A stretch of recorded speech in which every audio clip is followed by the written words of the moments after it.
दोस्तों, किसी ने क्या कमाल की बात कही है। यदि राम नाम की धुन जो है भोजन में मिल जाए तो वह भोजन प्रसाद हो जाता है। वहीं राम नाम की धुन यदि जल में मिल जाए तो वह जल भी चरणामृत हो जाता है। दोस्तों, एक बहुत ही छोटी सी कहानी है कि एक जंगल में एक कुटिया थी, जिस कुटिया में एक महात्मा जी रहा करते थे। वह रात और दिन हमेशा राम नाम का कीर्तन किया करते थे। कभी ढोलक बजाकर कीर्तन करते तो कभी मजीरा बजाकर कीर्तन करते। वह प्रभु के नाम में जो है बहुत ही मग्न थे। उनकी जिंदगी यूं ही चलती थी। वहीं उनकी कुटिया के थोड़ी ही दूर पर एक छोटा सा और परिवार रहता था, जो कि दूसरी एक झोपड़ी थी। उस परिवार का जो पुरुष था वह दूर जाकर के गांव नगरों में मेहनत मजदूरी करके आता था। शाम के वक्त तो जो है बाबा जी की राम नाम की धुन सुनाई पड़ती थी तो उसे नींद नहीं आती थी। एक दिन वह बाबा जी के कुटिया में घुस जाता है और वह कहता है कि बाबा जी, आप क्या राम नाम की धुन लगा रखे हो? अगर हम मेहनत मजदूरी नहीं करेंगे तो क्या तुम्हारा राम यानी कि तुम्हारे प्रभु श्री राम क्या भोजन हमें देंगे?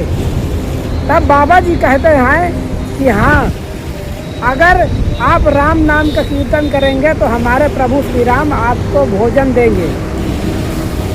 इसी बात पर शर्त लग जाती है और वह घर का जो मुखिया था, वह पुरुष जो था, वह अपने शर्त के अनुसार डट जाता है और वह कहता है कि अगर घर जाऊंगा तो पत्नी खाना खिला देगी मुझे, मेरी माँ खाना खिला देगी। वह घर जाता ही नहीं है।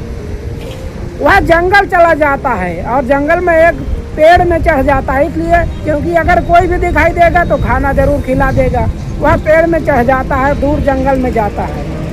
वहीं उसी जंगल से होकर के एक रास्ता जाता था, जो कि दूर शहर से बहुत बड़े व्यापारियों का झुंड जा रहा था, जो कि उन्होंने अपने साथ खाने बनाने का पूरा सामान लिया हुआ था। एक बाग था हरा भरा, उसी बाग में वह लोग आते हैं, खाना वाना बनाने लगते हैं। जैसे उनका खाना बन जाता है, खाने की बारी आती है तो दूर जंगल की पहाड़ी के बाजू वाले रास्ते से जो है डाकुओं का झुंड आ रहा था। उन व्यापारियों में से एक व्यापारी देख लेता है कि उधर से बदमाश आ रहे हैं। वह सोचते हैं कि हमारे पास पैसा कौड़ी भी बहुत है, चलो भोजन छोड़ देते हैं। अगर पैसा है तो बहुत भोजन बनाएंगे, अगर ये लोग मिल गए तो हमें लूट लेंगे, बर्बाद कर देंगे। वह व्यापारी खाना छोड़कर भाग जाते हैं। इधर बदमाश लोग आते हैं, वह बाग में जैसे आते हैं वह देखते हैं कि चारों तरफ एक से बढ़कर एक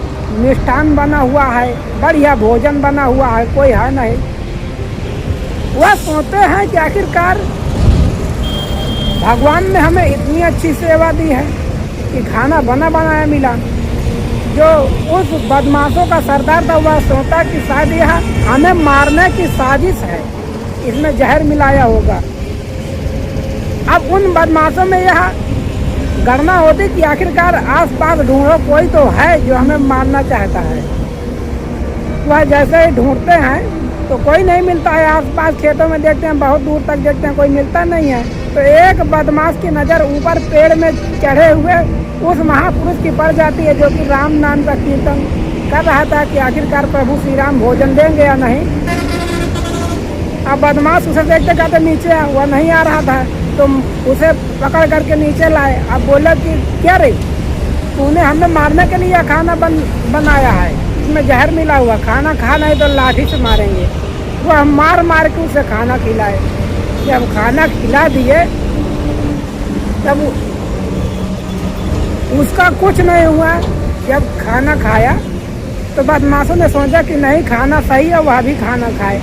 अब वह जो महापुरुष था जो कह रहा था कि क्या प्रभु श्री राम बिना मेहनत के खाना देंगे, तब उस संत की बात याद आई कि वाह रे, प्रभु श्री राम की लीला। यदि आप ईश्वर में विश्वास रखते हैं तो आप मेहनत करें या ना करें, भगवान आपको खाना जरूर खिलाएगा।